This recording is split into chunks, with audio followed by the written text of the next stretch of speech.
Anyone that's been to a sporting event, the atmosphere before a game, I think Game Time Decisions has that same exact atmosphere. This is our arena. This is what we do. There is going to be an energy to Game Time Decisions that you will feel night in and night out. The excitement you get when you lock your bets in, when you're figuring out what you want to do, we can zone in on the biggest games each night. I want this to be the place that people come to before the games start so they feel as ready as possible to lock in their cards. We are going to hit every single one of those markets that you need to know about. We're going to go through every single thing, and I've got a great team behind me that's going to help me get the job done. There is not going to be a better place, I promise you, than Game Time Decisions to get that new information, react to it, and be able to then bet accordingly. We will have everything at our disposal, and we will use that to our advantage.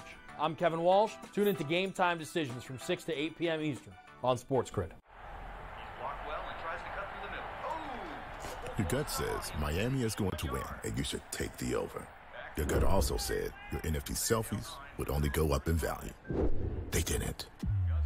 But your head is on SportsGrid and knows the QB is in concussion protocol. The backup has a 45 QBR against the zone coverage. The New York D has the most sacks in the league. So yeah, trust your head. It's smarter to be on SportsGrid.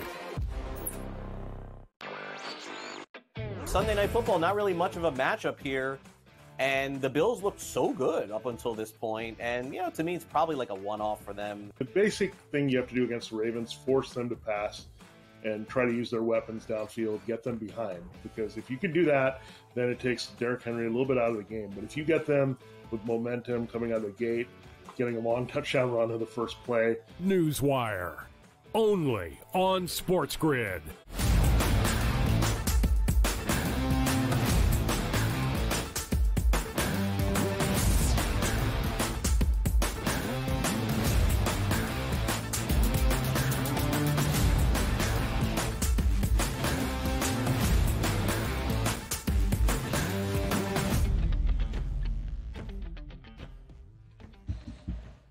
Welcome to hour number 2 on our Football Friday Live right here on the early line on SportsGrid. He is Joe Ranieri. I am Ben Stevens. We continue our entire preview of the entirety of the Week 5 Sunday slate around the National Football League. It starts early. It's in London. The Jets and the Vikings, as we detailed right before we ended out the opening hour. Now into hour 2, we continue our breakdown of Sunday. Big Blue, Mike Blewitt, will join us in our second half hour to look at a variety of games around the National Football League. And of course, it is October. The division series begin tomorrow with a quadruple header in MLB. We'll touch on all 4 of those. We will set the stage for not only a Saturday slate in college football that might be a little bit lackluster, so Friday makes up for it. A banger of a Friday night in CFB is ahead as well, Joe Ranieri. I am, I'm looking forward to it. I like the games tonight in college football. Like you said, a little slimmed down NFL slate this Sunday with the buys coming into play, but a lot of spots here, Ben, as we head into Week 5 here. Some important spots, divisional matchups. I'm looking very forward to this weekend. 4 teams on the bye, by the way, around the NFL this week. The Lions, the Titans, the Eagles, and the Chargers. We will not see them in action. 12-game Sunday slate. Let's continue with some great AFC matchups between teams we still expect to contend for a conference crown. Let's go to Houston. It's the Texans and the Bills on Sunday. As of this moment, Buffalo, a very slight road favorite, Joe, in H-Town, laying 1.5. But as you can see in those money line numbers, with a little bit of movement, they are only separated by just a couple of cents. Less than 10 cents, I see it live, minus 112 for Buffalo on FanDuel, minus 104 for Houston. Total stands at 47.5. So, Joe, just a couple of cents separate these two teams on the money line for a huge matchup on Sunday between two teams both at 3-1. Just how close is this game going to be between the Texans and the Bills? Yeah, I love the spot here. for the Buffalo Bills, coming off an absolute thrashing against the Baltimore Ravens, who literally just ran all over them. And the good news for Buffalo is, yeah, you got your lunch handed to you there. But the good news is you're taking on a Houston team that is nowhere even remotely close in the same rushing category offensively that the Baltimore Ravens are. In fact, I can make the argument this is not a very good Houston offense, folks. This is a struggling offense. C.J. Stroud looks to be having that sophomore slump. Defensive coordinators now have a year or so of tape on them. They're throwing different looks. We saw what Minnesota did to them. We even saw it with Jacksonville. If it wasn't for a last-second ridiculous drive in order to be able to win that game there, Houston, we're having a different conversation about Houston here, and I like Buffalo in a big way to be able to bounce back in this spot. It's all about matchups here. They do get their safety back, the Buffalo Bills there. They will have Taron Johnson back for this one, which is good news there. They also will get their starting linebacker back. So they did lose Von Miller, who got suspended for 4 games. But the reality to me is, and when you're talking about the Buffalo Bills, you're talking about a team that has shown they can put up points with the best of them. Look at the numbers, Ben. Houston does not rank top 10 in about anything right now. This is a different Houston team, one that is overvalued, I think, in the marketplace, and one the Buffalo Bills are going to expose.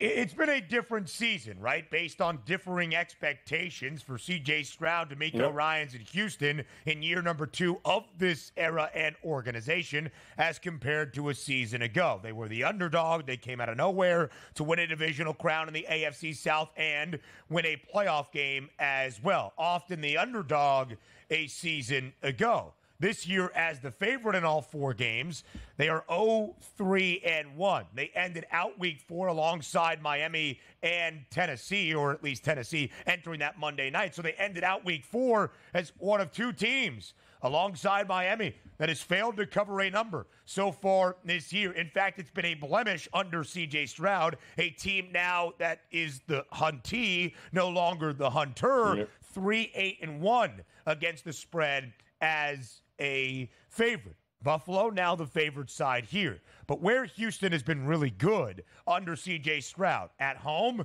9-3 straight up. And as the underdog, of which they are ever so slightly, 7-4 ATS. All right, it's a 1.5. We're talking a couple of cents on the money line. Still a winning record outright as an underdog as well, 6-5. All of that coming during C.J. Stroud's rookie season in Houston. You see the numbers there: 230.5 for Josh Allen, 253.5 for C.J. Stroud. Expecting a lot of passing offense for Stroud against Buffalo this week. Not sure I think that number is correct. Last week against Jacksonville, he did take advantage, but Jacksonville's secondary not very good. Here's a really compelling game, Joe, up next. Not only a divisional duel in the AFC North, but what are the Bengals about to do? They started 0-3. That has often been the nail in the coffin of teams hoping to contend for a Super Bowl since he was trying to do that. Never have we seen a team start winless after 3 weeks in the NFL and win a Lombardi trophy. Only once in this millennium since the year 2000 had we see a team start 0-3 and reach the postseason. 2018, Houston Texans. But, Joe, you, at the end of that Monday night doubleheader where they got beat by the Washington Commanders and Jaden Daniels, said if there was ever an 0-3 team to come out of that hole and reach the playoffs, it could be this Bengals squad. They win by double digits last week against Carolina. They cover as a 5.5-point favorite. Here they are, back at home as the slight underdog against the Baltimore Ravens, who looked really good on Sunday Night Football against Buffalo in another contender clash just a week ago. What gives on Sunday afternoon in Cincy? Well, yeah, here we go again. So the big question with Cincinnati, we've talked about it, is defense, right? And there was some serious concern early on that Cincinnati wouldn't have Trey Hendrickson after he left that last week's game. He had a neck stinger and did not return in that game against Carolina. However, he has practice. He's expected to suit up this week, and he's a top 10 pass rusher right now in the NFL. So he is huge to that defense. The other good news for Cincinnati is that defensive line is finally getting healthy. They will have first-round edge rusher Miles Murphy back this week, as well as B.J. Hill to clog up the middle of the defensive line there and not make running the ball all that easy like Baltimore did against the Buffalo Bills. There is no way in this spot here. I think this is going to be much closer to a Cincinnati Bengals full team effort than we have seen all year long. The defense will be whole. The passing game will be whole. And I think the Ravens are in for a long day. I like Cincinnati. And I do think, Ben, this is going to be a lot lower scoring than people think. It's an AFC North battle, people. It's not the AFC West. Expect less scoring in this one. We shall see, Joe. Two teams right now allowing more than 22 points per game. Two teams that are also adding it up, scoring more than 25 points per game. The Bengals defense needs to improve. They're the 8th worst rushing defense in the National Football League. They will get a test, of course, against Derrick Henry. Here's the outlook for both teams as we enter the Week 5 Sunday slate. The Ravens back to the minus money favorites to win the AFC North. The Bengals at 17-1 to win the AFC Championship. Two teams expected to contend. This is a huge one for the Bengals. We'll have more on that game later. We continue the preview of the Sunday slate next.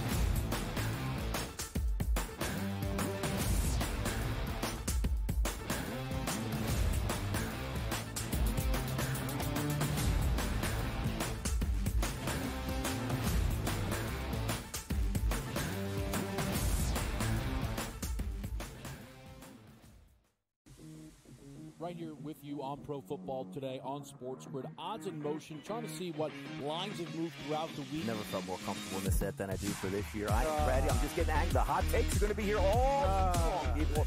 What in the world is going on in Miami, Dom? It's not particularly anything to shy away from just because many people are on top of it. Hot take, hot take. I think this line is asking you once again to take New Orleans. Pro Football Today, only on SportsGrid.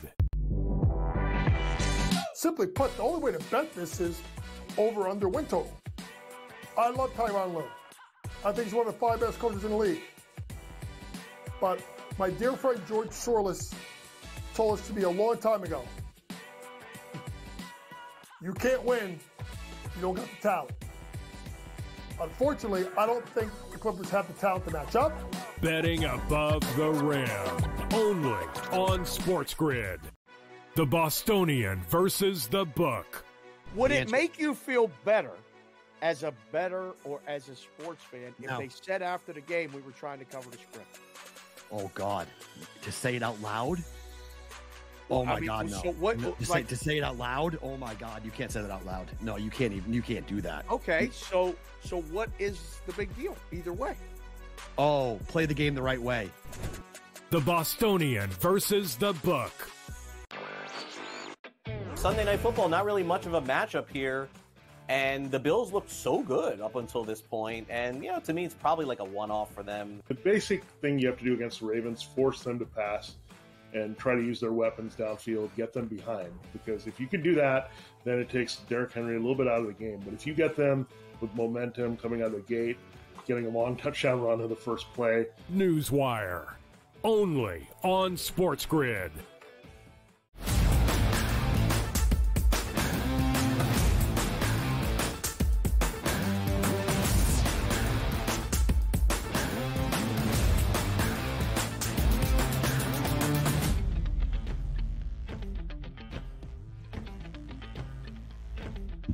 The Washington Commanders enter Week 5 of this NFL season after the opening month in September on the first Sunday of October with the best record in the NFC East. Jaden Daniels, the Rook, has been sensational, frankly historic. 82.1% is his completion percentage. It is the best not just for any rookie quarterback in their opening 4 games of their career. It is the best of any quarterback in NFL history through the first 4 games of a single season.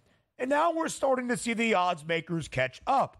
Washington, a field goal favorite at home this week, Joe, against the Cleveland Browns. Cleveland has been atrocious. They have been so bad this season. The only win on the road on a ugly, muggy, stormy day against the Jacksonville Jaguars. 43.5 is the total for an offensive team in the Commanders that has been putting up points. 42 last week out in the desert against the Arizona Cardinals. What are we going to see on Sunday outside the nation's capital in Landover? Yeah, ugliness here. I do think it's going to be interesting, Ben, because we know it's going to happen here. At some point, Jaden Daniels is a rookie, people.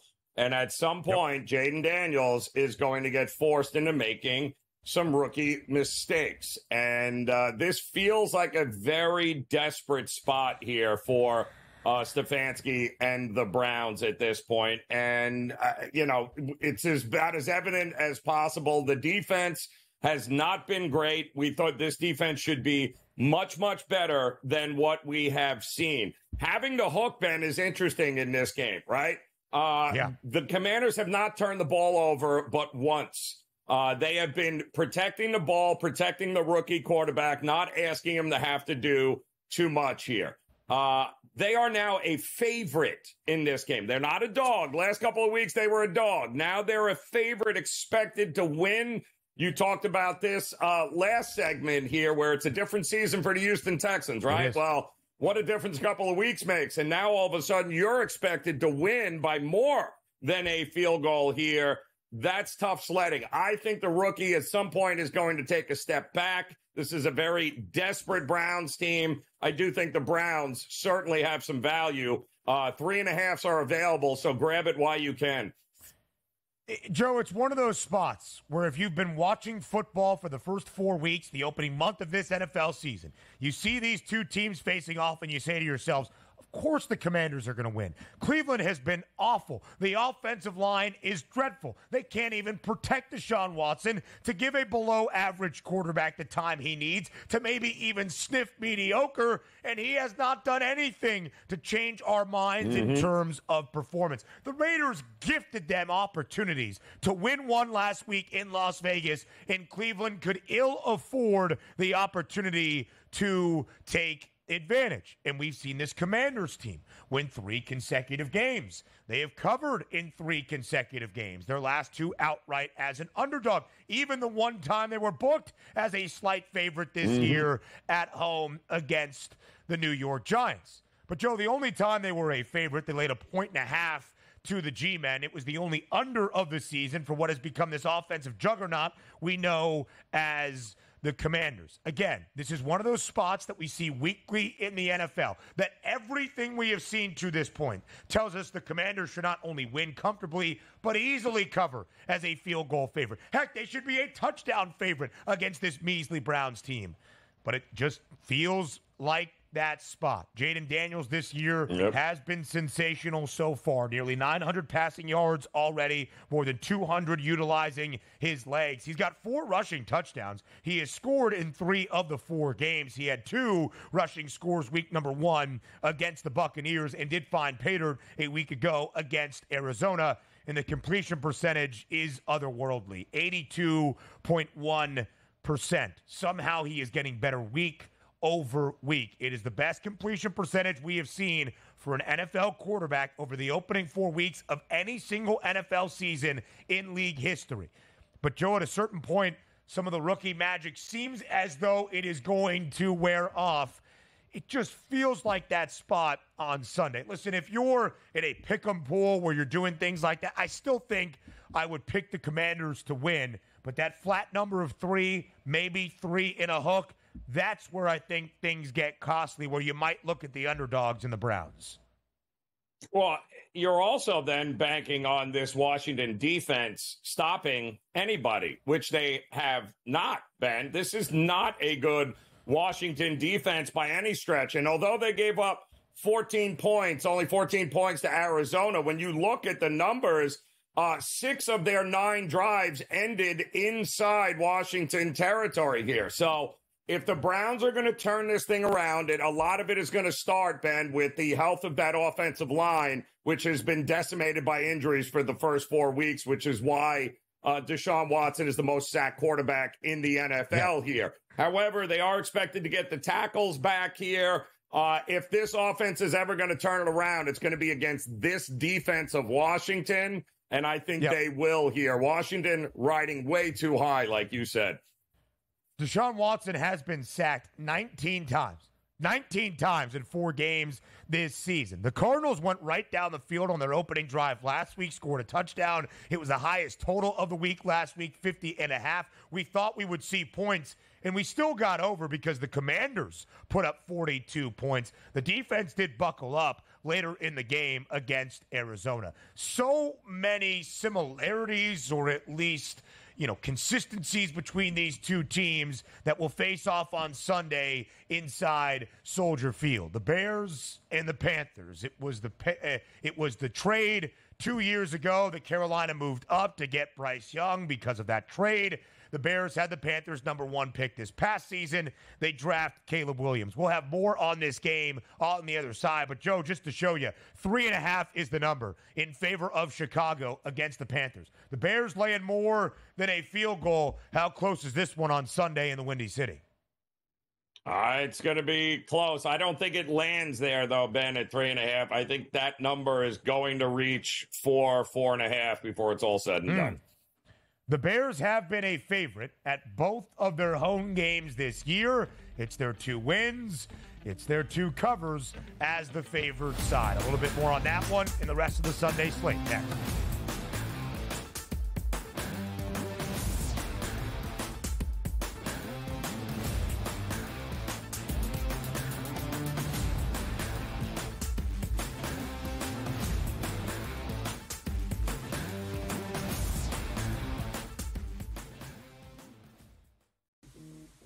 Right here with you on Pro Football Today on SportsGrid. Odds in motion, trying to see what lines have moved throughout the week. Never felt more comfortable in this set than I do for this year. Brady, I'm just getting angry. The hot takes are going to be here all long, people.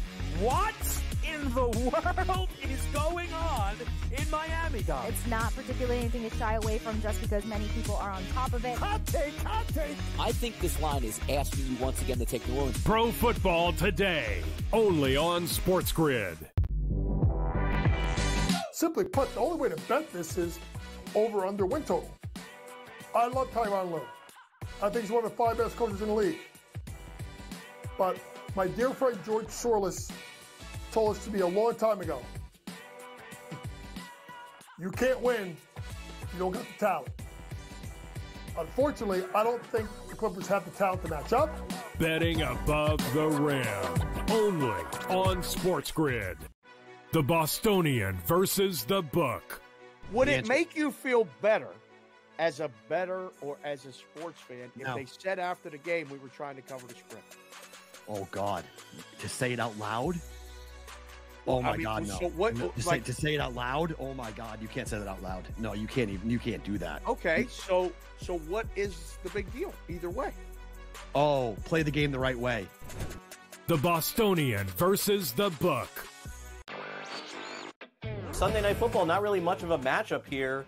And the Bills looked so good up until this point. And, to me, it's probably like a one-off for them. The basic thing you have to do against the Ravens, force them to pass and try to use their weapons downfield, get them behind. Because if you can do that, then it takes Derrick Henry a little bit out of the game. But if you get them with momentum coming out of the gate, getting a long touchdown run to the first play. Newswire, only on SportsGrid.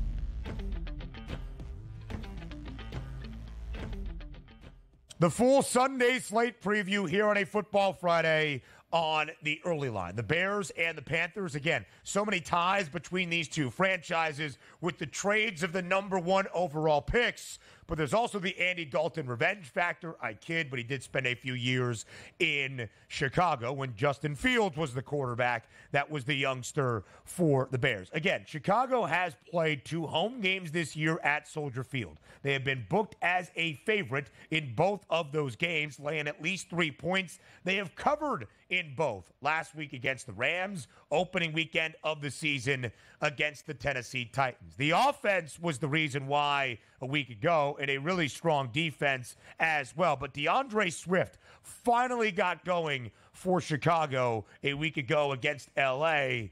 The Rams' rushing defense ain't great. We'll talk about that in just a little bit. All right, let's go elsewhere around the NFL slate on this Sunday. Divisional duel in Jacksonville.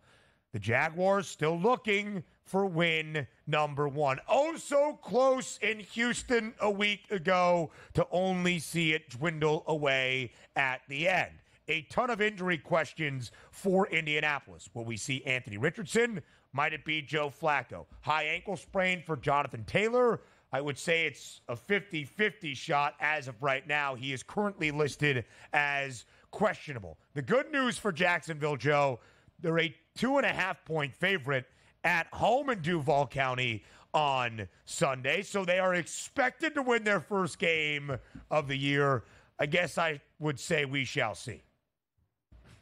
Well, there's a lot of things going wrong with Jacksonville, and it starts, I think, with Trevor Lawrence, right, who has actually thrown the deep ball pretty well here when he connects. The problem is that he's not getting a ton after the catch from his receivers right now. And the good news is Evan Ingram back in uniform this week. And Evan Ingram led tight ends last year in yards after the catch, which is exactly what Trevor Lawrence is. It's great that you throw a deep ball, but if you're just throwing a deep ball, he catches it and falls down.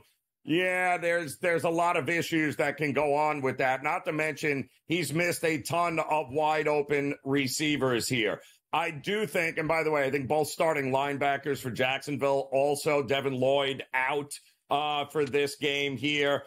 It feels like, and I think there's rain in the forecast as well here. It just feels like if these two teams get it rolling, and I think they will, I don't care who the quarterback is for Indy, by the way. It feels like an over to me here. I can't expect with the injuries on Jacksonville's defense for anybody to stop anybody. And Flacco is more than capable of tearing apart this Jacksonville defense like we've seen others do, Ben.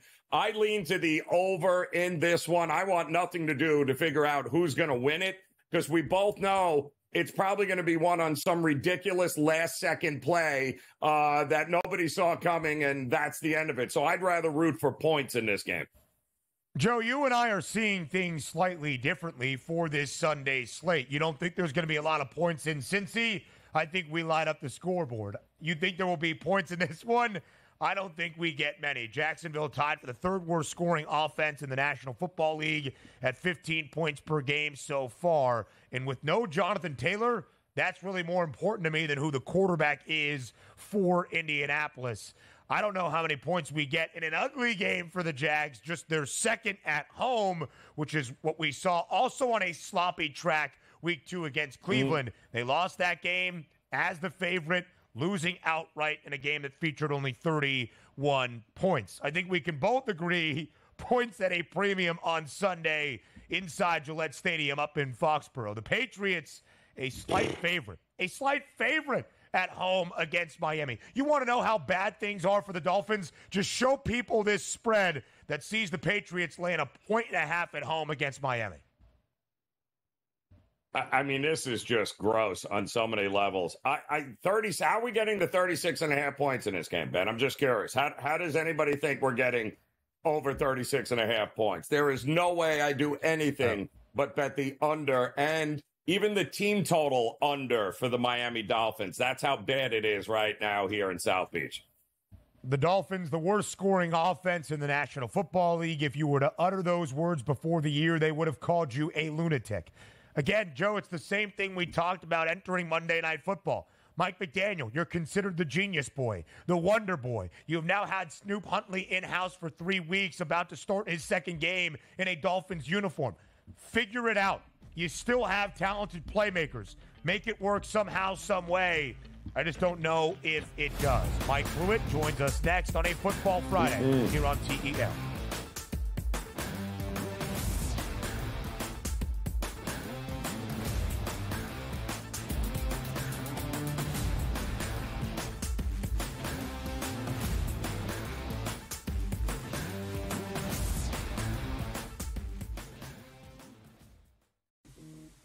Right here with you on Pro Football Today on SportsGrid. Odds in motion, trying to see what lines have moved throughout the week. Never felt more comfortable in this set than I do for this year. Brady, I'm just getting angry. The hot takes are going to be here all season, people. What in the world is going on in Miami, Dom? It's not particularly anything to shy away from just because many people are on top of it. Hot take. I think this line is asking you once again to take New Orleans. Pro Football Today, only on SportsGrid. Simply put, the only way to bet this is over-under win total. I love Tyronn Lue. I think he's one of the 5 best coaches in the league. But my dear friend George Sorless told us to me a long time ago, you can't win if you don't got the talent. Unfortunately, I don't think the Clippers have the talent to match up. Betting above the rim, only on SportsGrid. The Bostonian versus the book. Would it make you feel better as a bettor or as a sports fan if they said after the game we were trying to cover the spread? Oh, God. To say it out loud? Oh, my God, no. So what, no. To say it out loud? Oh, my God. You can't say that out loud. No, you can't do that. Okay, so what is the big deal either way? Oh, play the game the right way. The Bostonian versus the book. Sunday Night Football, not really much of a matchup here.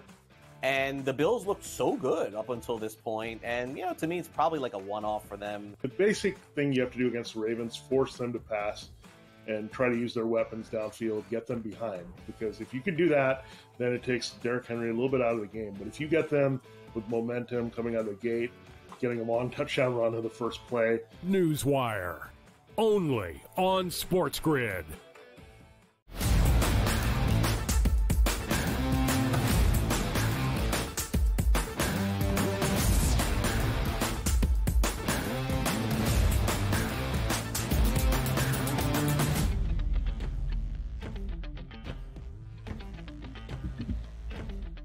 A Football Friday is not complete unless Mike Blewitt is here on the early line on SportsGrid. Big Blue, as always, we appreciate the time. We'll get your thoughts on a wild start to week number 5 around the National Football League, and if it means we will see more chaos and excitement on the opening weekend of October in the NFL. And we'll preview everything we need to know around a Sunday slate. Blue, as always, thanks for being here on TEL.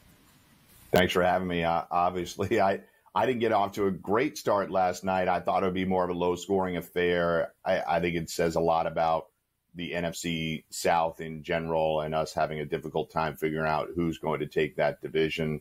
Bucs left one on the field last night, unfortunately for them, but I don't think that division is going to be solved for a long time. Yeah, it might not be. The Buccaneers are going to feel as though they coughed up an opportunity.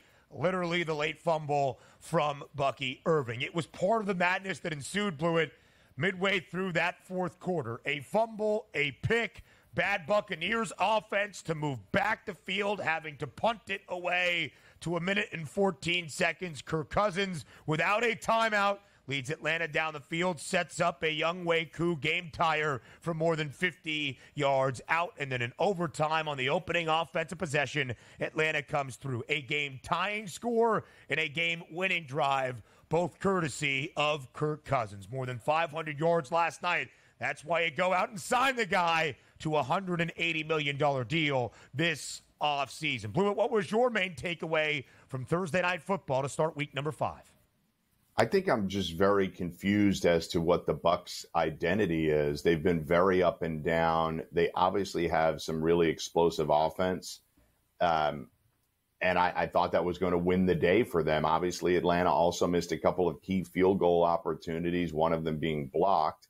But the good news for Atlanta fans is that there was the Aaron Rodgers Achilles surgery and the Kirk Cousins Achilles surgery were documented to be different, and Cousins was expected to take longer to recover from. So this is good news that perhaps he's getting more nimble, more mobile, and he is not yet playing at a 100% level for him. We saw glimpses of it last night, and 42 of 58 for 509 yards and setting an Atlanta Falcons record is a pretty damn good way to get going. What are you feeling, though, here, Blue, when you look at this division? Big one coming up against the Saints now, Tampa. It feels like this is Carolina probably will have more to say about this division from playing spoiler when it's all said and done here. But who are you giving the edge to right now? I still am not as big a believer in the Saints as other people are. They impressed early on in the season and then fell backwards. I am really between those two teams last night. I think those are the two teams that will battle it out. The good news, like I said, for Atlanta fans is that maybe more pieces are getting involved offensively, and Cousins can spread the ball around more. Daryl Hodge gets the touchdown. Pitts, we saw something out of him for the first time this season. I would note, though, that Tampa has still been playing without key defensive players. There's been no Antoine Winfield. There's been no Kalijah Kancey. They have injuries that will make them a better team that they have been playing without, which is why they're 3-2. They might have pulled off another win if they had a little extra defensive help last night. It will be really interesting to see the NFC South, of course, in the divisional chase for a division that has only sent its division winner to the postseason each of the past 3 years. And by the way, in each of the past 3 years, it has been the Buccaneers winning the NFC South. Might we see multiple teams with the Bucs, the Saints, and the Falcons all in contention? That remains to be seen. So let's fast forward, Blewitt, to the first game of Sunday. It starts early across the pond in foggy old London town. It's the New York Jets and the Minnesota Vikings. The Vikings enter week number 5 as one of 2 remaining undefeated teams in the NFL at 4-0, alongside the Chiefs. But the Vikings are the only 4-0 team against the number. Their last 3 victories outright as an underdog. But now they're the favorites against Aaron Rodgers and the New York Jets. How do you see Sunday starting in London? So not only are they 4-0, they're 4-0 against the number. They're 3-0 in London, the only team with that many wins and no losses in London. But in Tottenham Stadium, we have seen of the 9 games played there, 8 of them are one-score games. These tend to be very close. There's obviously a lot of travel involved. I would expect that again. I would give the edge to the Vikings because so what's funny about statistically for the Vikings is that we all can see that their defense is playing lights out. Best defense in the league so far by DVOA standards. Their offense does not compare as much, but this is as a result of them having a lot of short fields. So Darnold has been wildly efficient, but he's not putting up gaudy numbers. The touchdowns are great, but this all leads back to the defense creating a lot of turnovers and short fields for the offense. I expect more of that. Look, the Jets had a very rough week. You guys you're a Jets fan, Joe, and Ben, you're here in New York. The Jets are getting beat up all week for that pathetic performance on Sunday. They're not that bad, but there are clear issues offensively where the players are not all on the same page. It's difficult for me to trust them and go to London and pull off a win against this Vikings team. I have to lay the 2.5. I think it is a close game, but since it's under the key number of 3, I would take the Vikings. One of those classic buy low, sell high spots here in that game. It's going to be very interesting at 9 o'clock in the morning. Another interesting game for the AFC is going to be Buffalo taking on Houston. Love the spot for Buffalo, getting absolutely embarrassed prime time against Baltimore. Now taking on a Houston defense that can't stop the run themselves. And they can't run the ball this year, Houston. It's a pick 'em price. What are you thinking? And a ton of penalties, too, for Houston that have not been up at all. The first halves of these Houston games have been flat out bad. Lots of penalties, Joe. You and I are watching it every week live. Yeah. Lots of penalties. They're not getting in the end zone. I definitely like the Bills in the first half of this game. They've been the second highest scoring first half team. Now, Houston has been good in the second half. So you have a situation where the Bills have been a very good first half team. The Texans have been a better second half team. I'm going to lean with the first half, the Bills to get off to a better start until the Texans start getting it done in the first half and stop committing offensive penalties that are killing drives. I got to roll with the Bills. A crucial AFC North game on Sunday afternoon, not just for any divisional title hopes, but also for playoff implications this early on the first Sunday of October. The Bengals at home against Cincinnati, hosting the Ravens. 2.5-point spread, Blue, in favor of Baltimore on the road with a total at 48.5. What is your expectation for this crucial game on Sunday in Cincinnati?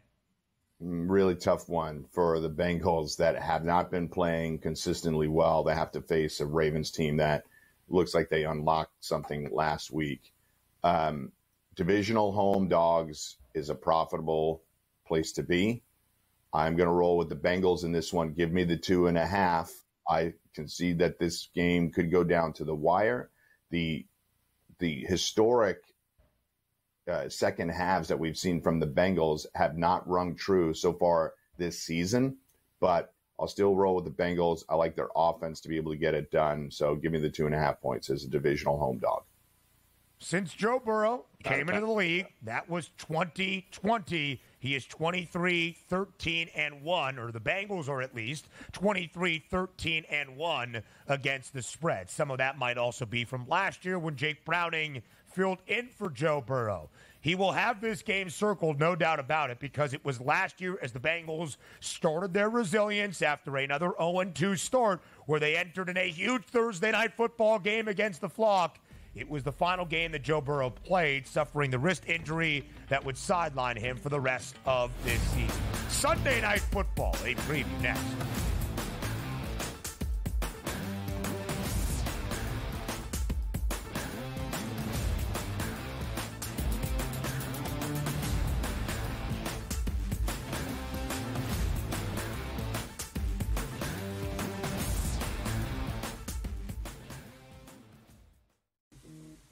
Right here with you on Pro Football Today on SportsGrid. Odds in motion, trying to see what lines have moved throughout the week. Never felt more comfortable in this set than I do for this year. Brady, I'm just getting angry. The hot takes are going to be here all season long, people. What in the world is going on in Miami, Dom? It's not particularly anything to shy away from just because many people are on top of it. Hot take. I think this line is asking you once again to take New Orleans. Pro Football Today, only on SportsGrid. Simply put, the only way to bet this is over-under win total. I love Tyronn Lue. I think he's one of the 5 best coaches in the league. But my dear friend George Soros told us to me a long time ago, you can't win if you don't got the talent. Unfortunately, I don't think the Clippers have the talent to match up. Betting above the rim, only on SportsGrid. The Bostonian versus the book. Would it make you feel better as a bettor or as a sports fan if they said after the game we were trying to cover the spread? Oh, God. To say it out loud? Oh, my God, no. So what, to say it out loud? Oh, my God. You can't say that out loud. No, you can't even. You can't do that. Okay, so what is the big deal either way? Oh, play the game the right way. The Bostonian versus the book. Sunday Night Football, not really much of a matchup here. And the Bills looked so good up until this point. And, to me, it's probably like a one-off for them. The basic thing you have to do against the Ravens, force them to pass and try to use their weapons downfield, get them behind. Because if you can do that, then it takes Derrick Henry a little bit out of the game. But if you get them with momentum coming out of the gate, getting a long touchdown run on the first play. Newswire, only on SportsGrid.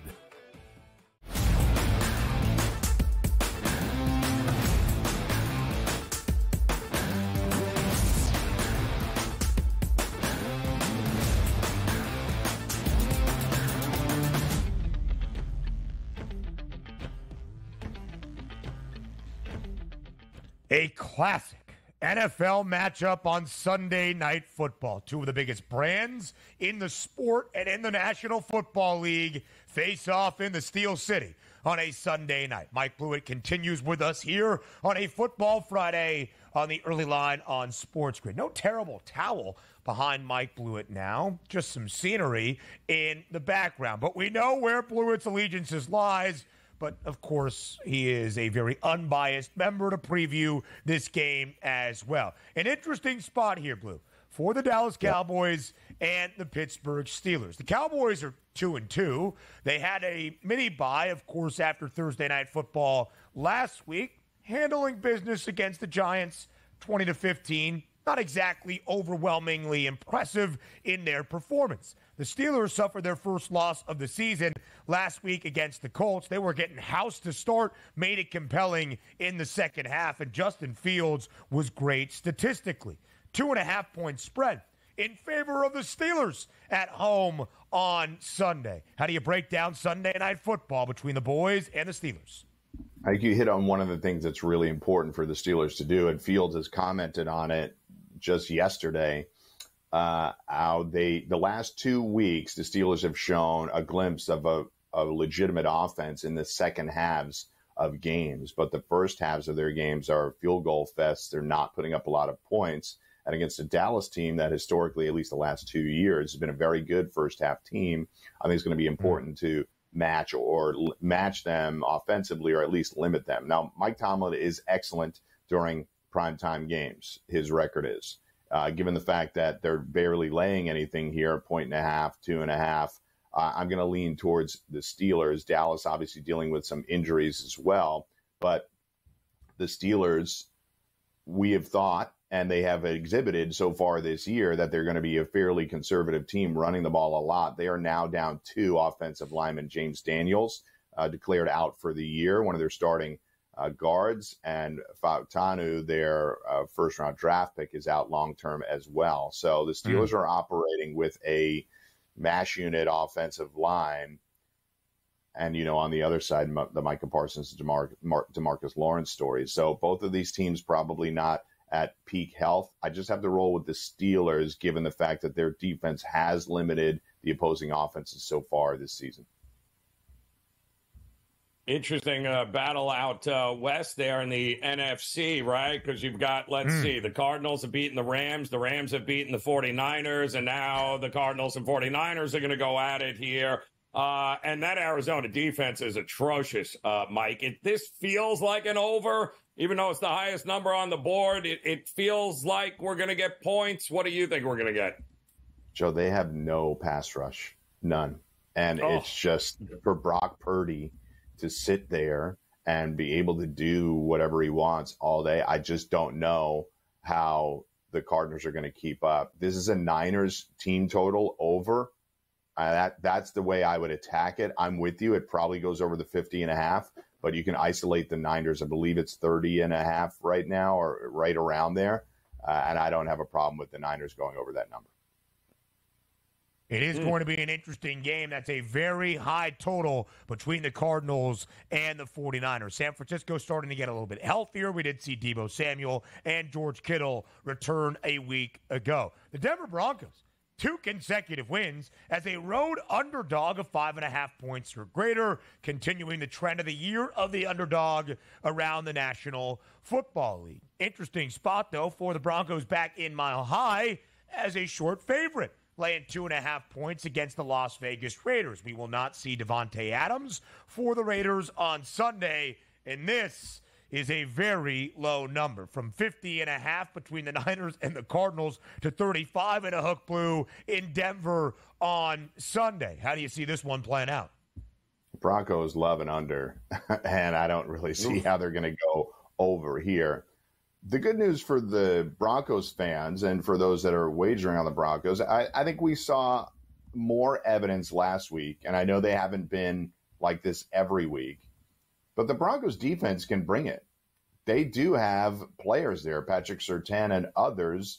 They do have enough talent defensively to compete week in, week out. They're obviously well coached by Sean Payton, and Bo Nix is coming along. It's conservative right now, and it isn't putting up a lot of points.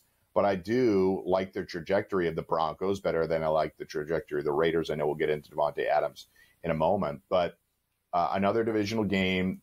These games are obviously hard fought by both teams throughout the season so far, even though the records aren't sterling. I like the Broncos here.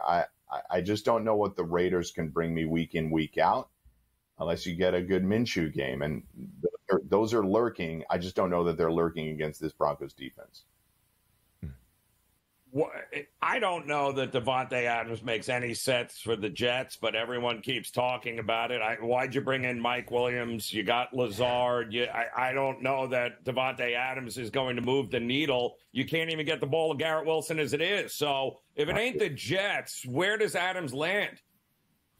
All right, there's a lot of spots for him, potentially.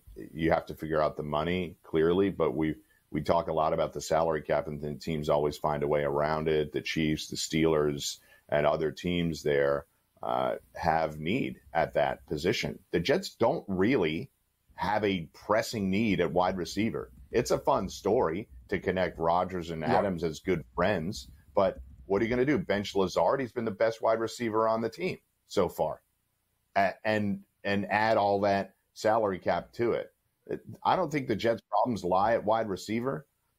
He's got, clearly this is his last year under this contract. He's got $15 million in dead cap for the Raiders. The next 2 years are $35 and $36 million on the cap. Nobody's paying him that. So he's going to have to get a new deal, a restructured deal. And I just don't see why the Jets would be the team that needs him. They don't need him right now. They need to get on the same page as Aaron Rodgers. Garrett Wilson, Allen Lazard, and Mike Williams, when healthy, are not the problem with this football team.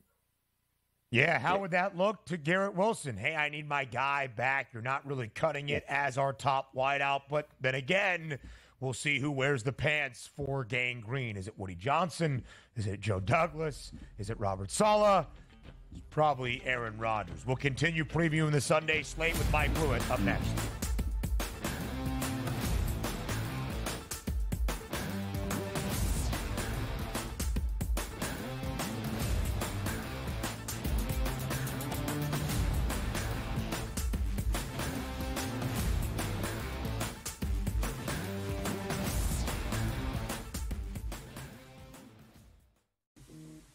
Right here with you on Pro Football Today on SportsGrid. Odds in motion, trying to see what lines have moved throughout the week. Never felt more comfortable in the set than I do for this year. Brady, I'm just getting angry. The hot takes are going to be here all long, people.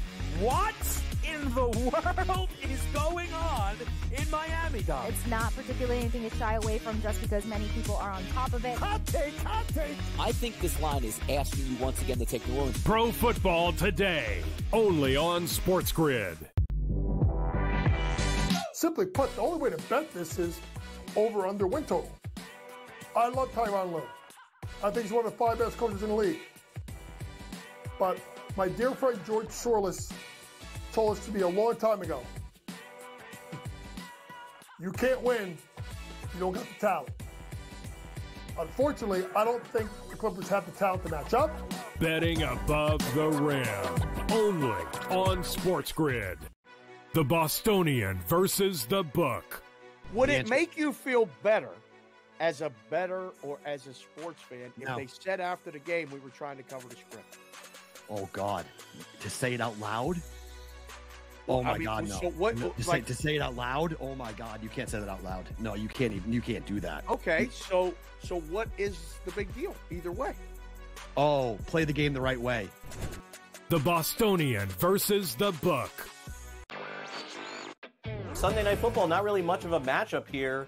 And the Bills looked so good up until this point. And, to me, it's probably like a one-off for them. The basic thing you have to do against the Ravens, force them to pass and try to use their weapons downfield, get them behind. Because if you can do that, then it takes Derrick Henry a little bit out of the game. But if you get them with momentum coming out of the gate, getting a long touchdown run to the first play. Newswire, only on SportsGrid.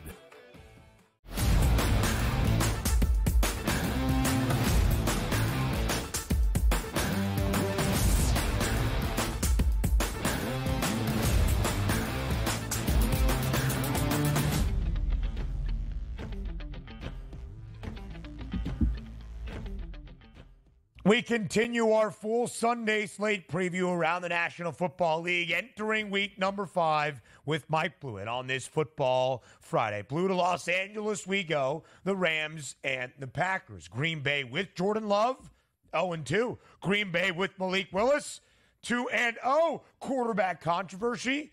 I kid. Jordan Love is going to get the start on Sunday in L.A., and the Pack is a 3-point road favorite against the Rams. Pretty high total. 48.5 is now the updated number on the FanDuel Sportsbook. How do you break down the matchup between the Pack and the Rams? 100% last week, and they had some bad turnovers, and they got blitzkrieg by the Vikings right out of the gate. But we saw over the course of the game, the offense started clicking a little bit better. They got a bunch of receivers involved. Jaden Reed has really proven to be – there's a couple of young receivers in Nico Collins and Jaden Reed that I think we are seeing. They're going to be a much bigger part of the discussion as we move forward. Reed with Packers and Collins obviously with the Texans. But I think I don't love the 3.5 here. I do like the Packers to win the game. But the Rams catching 3.5 at home, they have a lot of injuries. We all know that. But they've been in really all of their games thus far. And I don't love just going on the road and having Stafford as a 3.5-point dog. I know on paper it looks like maybe the Packers will run them over. I just don't really see that. I think McVay and Stafford have proven to be able to scheme and fight their way into games. So I'll take the points here. It may not be your favorite, but Matt Stafford as that big of an underdog at home, I like him. I think Green Bay can name their score in that game, too, there. What are we doing, however, with the Giants? Because Seattle will have 5 starters back on defense, it looks like. Nwosu will be there finally. Mafi, you've got Leonard Williams, Jerome Baker, Julian Love. This is going to look like a totally different Seattle defense against these Giants. I agree, and this is just not a good spot for the G-Men at all. It's evidenced by the spread here of 6.5. Neighbors banged up as well, so I just think that 6.5 is a lot. Joe, you and I talk about it every week, that you can't just start throwing touchdowns around to people and assuming that they would cover, but the G-Men, and I think Dable has done a really admirable job. I think he is doing an admirable job. We talked a lot about this roster going into the year and how they were one of the league's worst. They're not playing like one of the league's worst teams week in and week out. Pathetic opening week, yes, but not since. I just don't know what they're going to be able to do offensively here. So I like a Giants team total under. Is the way I would play it. I've been focusing on a lot of these teams, the Patriots, the Giants. You were talking about Miami during one of the breaks. Those teams, just I don't see how they can get to their team total. 20th consecutive game for the G-Men as an underdog. 10-8-1 against the spread in the previous 19. For a little bit of optimism, maybe this game can be at least slightly competitive. Changing expectation, though, Blewitt, from an underdog mostly this year, 3 of 4 games, now to a full field goal favorite at home. It's Jaden Daniels doing that for the Commanders as they are off to a 3-1 start. Best record currently in the NFC East. They host the Browns. With the change of expectation, how does Washington perform on Sunday? It's a good one. I'll be really watching to see if Washington can handle the expectations in the right manner. But I have to say the Dan Quinn, Cliff Kingsbury coaching marriage, I didn't know their familiarity with one another. I didn't know if this was going to work, but it seems to be working. There's always a team that comes out of nowhere, and it's clearly Washington this year. Cleveland is not playing good football consistently. They're not as dominant defensively as they have been. And they need to prove that they can stop somebody like Jaden Daniels that is completing 82% of his passes. So I know it's a flat 3. Give me Washington here. Give me the Commanders. Yeah, it is one of those spots, Blue, where you look at it on paper based on what we have seen so far throughout this NFL season, and it almost feels as though the Commanders being booked as a favorite for their second time isn't the story. It's the fact the Commanders are only a 3-point favorite against a woeful Cleveland team to start. But it's any given Sunday in the NFL. Maybe it changes our expectation after this matchup. Mike Blewitt, we appreciate it. We'll see you on Sunday alongside the man to your left, Joe Ranieri, on NFL Football In-Game Live game day starting at 1 p.m. Eastern Time. We'll talk to you then. Hour number 3, our third and final on a Football Friday, is up next.